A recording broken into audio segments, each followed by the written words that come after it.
ঘুরা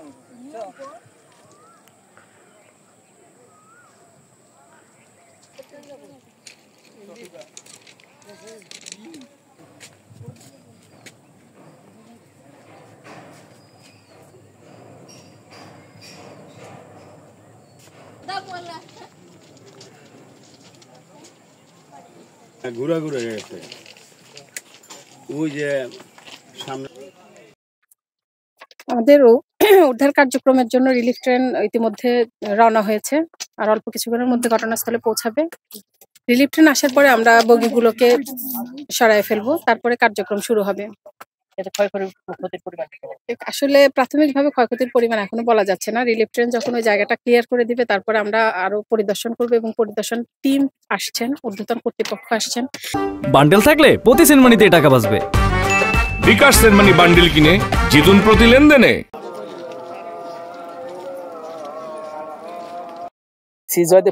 পুলিশ ফাঁড়ি sub inspector Mohammad Nadiruzzaman. আমি অফিসে আনুমানিক 2:30টার দিকে সংবাদ পাই যে নীলফামারী থেকে ছেড়ে আসা ঢাকাগামী চিলাহাটি এক্সপ্রেস মৌচাক রেল স্টেশন অতিক্রম করার পরে শালনা থেকে প্রায় 1-1.5 কিলোমিটার পশ্চিমে গাজীপুর মহানগরের 20 নম্বর ওয়ার্ডের টেকিবাড়ি এলাকায় যে চিলাহাটি এক্সপ্রেস ট্রেনটি লাইনচ্যুত হয়।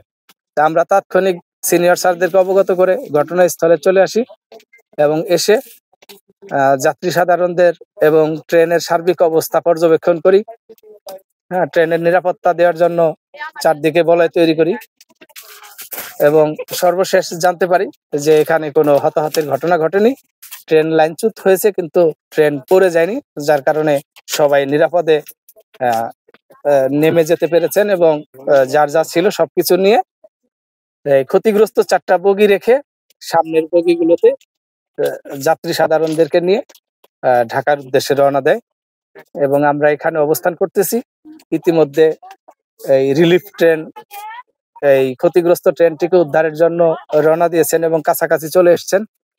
ওনারা আসলে এই ট্রেনটা রিমুভ করার জন্য কাজ চলবে এবং রাস্তা যে ক্ষতিগ্রস্ত হয়েছে রেল লাইনের, সেটার জন্য কার্যক্রম শুরু হয়েছে। আমরা তাদের নিরাপত্তার জন্য পাশে আছি, যতক্ষণ লাগে থাকবো। ঠিক আছে।